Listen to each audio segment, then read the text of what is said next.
Welcome back, everybody, for another deep dive. This time, we're going to be tackling GPCRs. G protein-coupled receptors. Yeah, those fascinating little gatekeepers on cell surfaces that basically control how cells react to, like, everything. Everything. From hormones to even light. Yeah. It's pretty wild. Pretty wild stuff. So today, we're looking to kind of map out this GPCR world. It's a big world. Yeah, like, who are the key players? Yeah. How are they classified? That's the key. And why are they just so important in pharmacology? They are. I mean, you think about it, it's like trying to understand a language, but instead of words, we have these like intricate proteins. Right. And once you understand how they're classified, it's like unlocking a secret code to cellular communication. Oh, I like that. Yeah. So let's start decoding. Let's get into it. So one thing I find fascinating is that GPCRs aren't just like one thing. Oh, no. They're a whole family. A huge family. Right, like a massive sprawling family reunion. Absolutely. And just like in any large family, there are like different branches or classes in this case, based on their evolutionary history and structural similarities. Right. You have class A, B, C, and so on. Wow. It's really important to remember that this classification system is like constantly evolving as we learn more. Of course. Always changing. Science never stands still, right? Never. So how do we even like begin to categorize these GPCRs? What are like the defining features? Yeah, what makes them unique? Yeah, that set one class apart from another. Well, one of the most like striking features of all GPCRs is their signature 7 transmembrane helices. Ooh, 7. 7. Picture them as like 7 winding pillars embedded within the cell membrane. Okay. These helices are crucial for the receptor's ability to like receive signals from outside the cell and transmit them inside. Okay. There's a sophisticated communication system built right into the cell's architecture. Okay, cool. Yeah. 7 pillars of cellular communication. I like that visual. It's a great image. Yeah. Now, I know we're aiming for a broad overview today. Right. But you mentioned Class A is the kind of like the popular branch. It is. Why is that?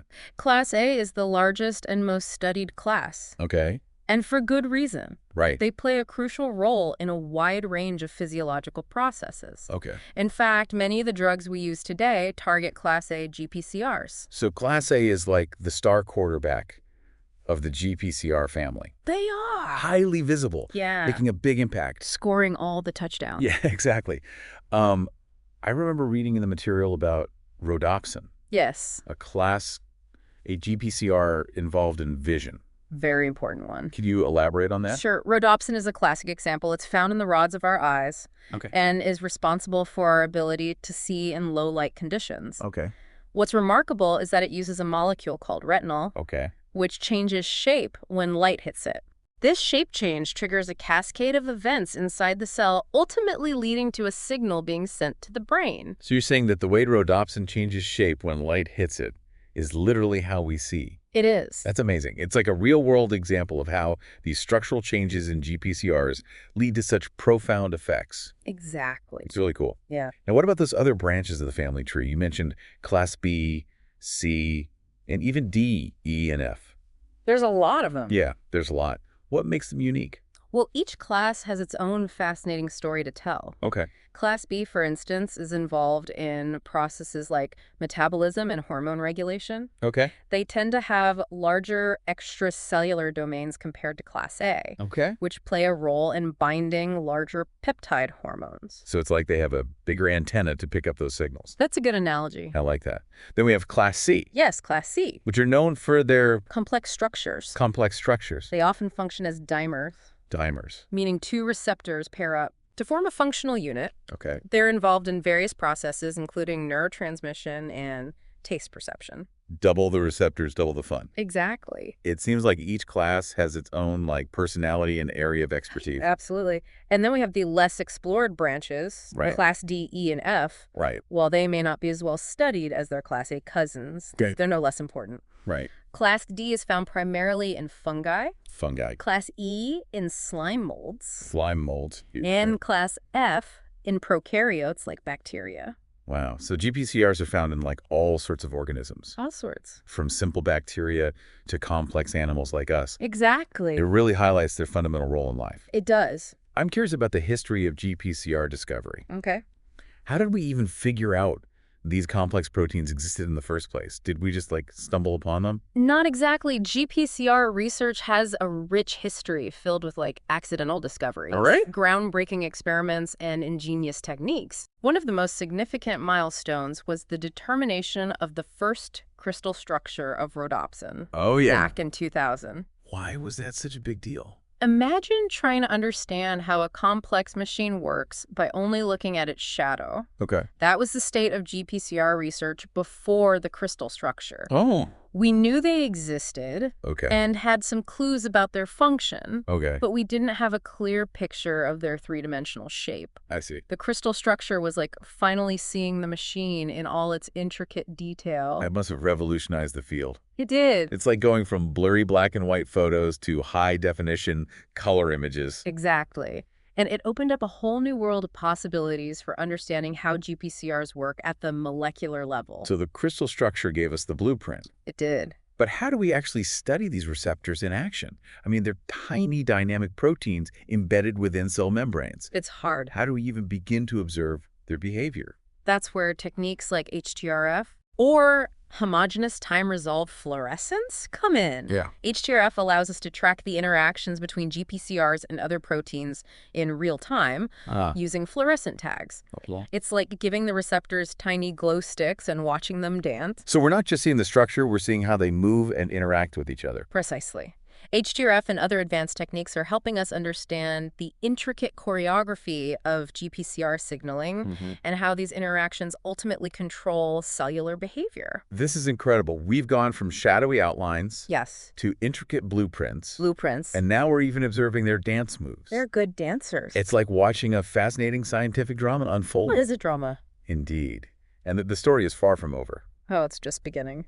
There's still so much to learn about these remarkable receptors. A lot to learn. This deep dive has certainly opened my eyes to the vastness and complexity of the GPCR world. It is a big world. But before we get too lost in the molecular details, let's take a step back and consider the bigger picture. The bigger picture. Why are GPCRs so important in pharmacology? Well, as we mentioned earlier, many of the drugs we use today target Class A GPCRs. Okay. This is because they play such crucial roles in a wide range of physiological processes. Okay. From heart rate and blood pressure to mood and pain perception. So they're involved in pretty much everything. Pretty much. And because they're located on the cell surface, they're relatively accessible to drugs compared to proteins that are buried deep inside the cell. Makes them easier to target. So they're like the low-hanging fruit of drug targets. In a sense, yes. Although developing drugs that specifically target the right GPCR without causing side effects is still a complex challenge. A challenge. A challenge, but a worthy one considering the potential benefits. Absolutely. Clearly, understanding GPCRs is essential for developing new and better treatments for a wide range of diseases. Couldn't agree more. It's exciting to think about the possibilities.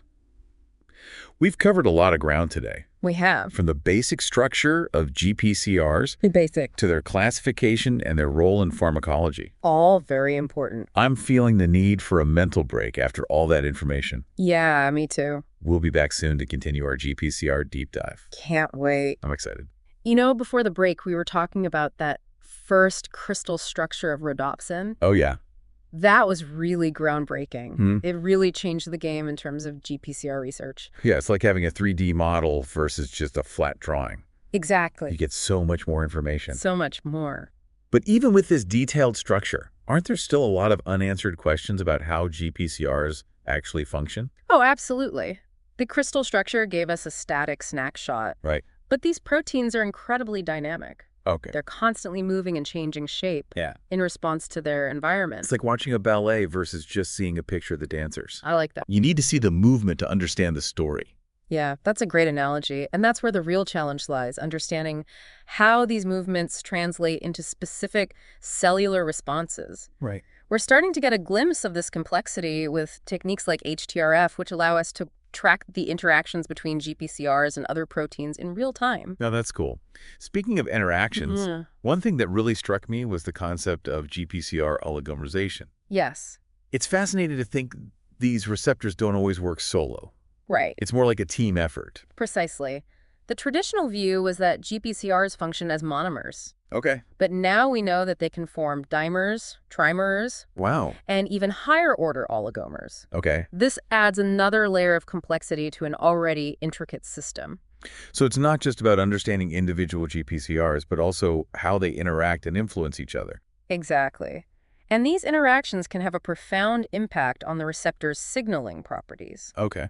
For example, oligomerization can alter the receptor's affinity for certain ligands. Okay. Or even change the downstream signaling pathways that are activated. Wow. So it's like a whole new level of communication going on between these receptors. It's like they're having their own little meetings to decide how to respond to a signal. This oligomerization, is it specific to certain GPCR classes? Or can it happen across the board? That's a great question, and one that researchers are still actively investigating. Okay. It seems that oligomerization can occur within the same class, Right. like two Class A receptors teaming up. Okay. But there's also evidence of cross-class interactions. Interesting. Imagine a Class A receptor joining forces with a Class C receptor. Now that's a power couple. I wonder what kind of signals they'd be capable of processing together. That's the question, isn't it? It is. This brings up another point. How do we even keep track of all these different GPCRs, their classes, their functions, and now their potential to form oligomers? Right. It seems like an overwhelming amount of information. It can be, but fortunately, researchers have developed various databases and classification systems to organize all this information. That's good. Yeah, these databases provide a wealth of information about each GPCR, including its sequence, structure, known ligands, signaling pathways, and even its evolutionary history. That's incredibly helpful. It is. It's like having a GPCR encyclopedia at your fingertips. Exactly. It seems like we've gone from knowing very little about these receptors to having a vast and ever-growing body of knowledge. And it's only growing. I'm curious, with all this information at our disposal, what are some of the biggest challenges researchers are facing in the field of GPCR research today? Well, one of the ongoing challenges is understanding the dynamic nature of GPCRs. Yeah. As I mentioned earlier, we have detailed static structures, but capturing those fleeting conformational changes that occur during signaling, it's really difficult. It's like trying to take a picture of a hummingbird in flight. Exactly. You know, it's moving its wings incredibly fast, Yep. but all you get is a blur. But researchers are developing new technologies, like time-resolved crystallography and single-molecule imaging to try and capture these fleeting moments. So it's like upgrading from a still camera to a high-speed video camera. Precisely. Okay. And this will allow us to see how the receptor actually changes shape as it interacts with different ligands and signaling partners. That's amazing. It seems like technology is constantly pushing the boundaries of what we can see and understand about these receptors. What about the implications for drug development? Yeah. I imagine having a deeper understanding of GPCR dynamics could lead to more targeted and effective therapies. Absolutely. One of the goals is to develop drugs that can stabilize specific conformations of the receptor. Okay. This could allow us to fine-tune its signaling activity, potentially leading to drugs with fewer side effects and greater efficacy. So it's not just about blocking or activating the receptor anymore. It's about subtly manipulating its shape to achieve a desired response. Exactly. It's like having a dimmer switch instead of just an on-off switch. I see. So as we delve deeper into the world of GPCRs, it's not just about identifying new receptors or classifying them. Right. It's about understanding their intricate dance of movements, their interactions with other proteins, and how all of this translates into cellular function. Exactly. It's like we're going from observing the players on a field to understanding the complex strategies and plays of the game. That's a brilliant way to put it. Thank you. And just like in any complex game, there are always new strategies and plays to discover. Right. The field of GPCR research is constantly evolving. And with each new discovery, we're gaining a deeper appreciation for the elegance and sophistication of these remarkable proteins. This deep dive is certainly a testament to that. We've only just begun to explore the vast and fascinating world of GPCRs. It is fascinating. And I'm already feeling overwhelmed in a good way by the sheer amount of information and complexity. You and me both. But before we go down too many rabbit holes, let's take a moment to refocus. Okay. Why don't we shift gears and talk about the evolution of GPCRs? Okay. I mean, they didn't just appear overnight. Well, of course not. GPCRs have a long and fascinating evolutionary history stretching back millions of years. Okay. In fact, they are among the most ancient and diverse protein families known to exist. Wow.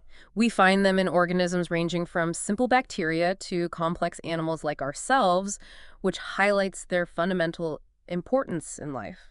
So they've been playing this cellular communication game for a very long time. But how do scientists even begin to trace their evolutionary journey? It's not like they leave behind fossils, right? Well, in a way, they do leave behind a kind of molecular fossil, their DNA sequences. Right. By comparing the DNA sequences of GPCRs across different species, scientists can piece together their evolutionary relationships and trace their origins back to a common ancestor. So it's like constructing a family tree, but instead of using birth certificates and old photographs, they're using genetic code. Exactly. And this molecular genealogy reveals a fascinating story about how GPCRs have diversified and adapted over millions of years to meet the ever-changing demands of life. For example, we can see how certain GPCR families expanded in lineages that developed more complex nervous systems, suggesting a role in neuronal communication. That's incredible. It's like looking through a molecular time machine and seeing how these receptors played a role in shaping the diversity of life as we know it. It makes you wonder what other secrets are hidden within those DNA sequences just waiting to be decoded. Oh, I'm sure there are countless mysteries still to be uncovered. The world of GPCRs is vast and ever-expanding. Yeah. And with new technologies and approaches emerging all the time, we're only just beginning to unravel its secrets. This deep dive is certainly a testament to that. We've journeyed from the basic structure of GPCRs to their complex classification and their role in pharmacology, and now we've even delved into their ancient evolutionary history. It's quite the story. It is an incredible story, but before we get too lost in the depths of GPCR evolution, maybe it's time for a change of pace. What do you say we switch gears and explore another fascinating aspect of these receptors, their role in sensory perception? That's a fantastic idea. GPCRs are not just about internal communication. They're also our windows to the outside world. Yeah. They allow us to see, smell, taste, and even sense our own body's position in space. It's a story that's sure to be filled with the surprises. Can't wait to dive in, but for now we'll have to leave our listeners hanging On the edge of their seats. Be sure to join us for the final part of our GPCR deep dive, where we'll explore the incredible ways these receptors shape our sensory experiences. All right, so we're back and ready to dive into this last section of our GPCR deep dive. Before we took a little break, we were talking about how these amazing proteins, these GPCRs, have been around for like forever, right? Millions of years. Yeah, shaping the diversity of life as we know it. And I think it's super cool to consider how they're still playing such a major role today, not just internally, but also how we interact with the world around us. Exactly, and that's what I think makes this next part so fascinating, how GPCRs are involved in sensory perception. It's like there are windows to the world. Exactly, and that's where we left off, how these tiny proteins help us experience things like sight, smell, taste, even balance. Exactly, all thanks to GPCRs. All right, so let's start with vision, because we've already talked about rhodopsin a bit, that class A GPCR that helps us see in low light. Right, a classic example of a GPCR converting a stimulus, like light, into a signal the brain can understand as vision. So cool. And when light hits that retinal molecule, rhodopsin, it changes shape, right? And that's what kicks off the whole process. Are there other GPCRs involved in vision? Definitely. Rhodopsin is the key player in those rod cells for low light, but we also have cone cells, and they use different photoreceptors called opsins, and guess what? Those are GPCRs too. So basically, all the colors we see, all the vibrancy, that's thanks to these different opsin GPCRs. That's it. Mind-blowing. So what about our other senses? Do GPCRs show up there too? Absolutely. Take smell, for example, or olfaction, if you want to get fancy. Our noses have, get this, hundreds of different olfactory receptors, and every single one, you guessed it, is a GPCR. Hundreds? Wow, I had no idea there were that many just for smell. How do they all work together to help us pick out all the different scents? It's super complex, but basically each olfactory receptor is fine-tuned to detect a specific type of odorant molecule. So when that molecule comes along and binds to the receptor, it triggers a signal that gets sent to the brain. Oh, okay, I'm following. And then the brain takes in signals from all these different receptors and kind of puts them together like a puzzle to create the whole picture of a smell. So it's a combination of all these different receptors firing that lets us know, oh, that's the smell of freshly baked cookies or whatever. Exactly. That's wild. All right, how about taste? Are GPCRs involved in our ability to taste all the different flavors? Of course. Our taste buds have these special cells with taste receptors. And what do you think those receptors are? GPCRs. You got it. They're responsible for detecting all those basic tastes: sweet, sour, salty, bitter, and umami. So when I'm enjoying, like, a piece of chocolate, it's GPCRs letting my brain know how sweet it is. Precisely. It's amazing how these little proteins can give us such a rich sensory experience. But we're not done yet, right? Nope, there's more. GPCRs even play a role in balance and knowing where our body is in space.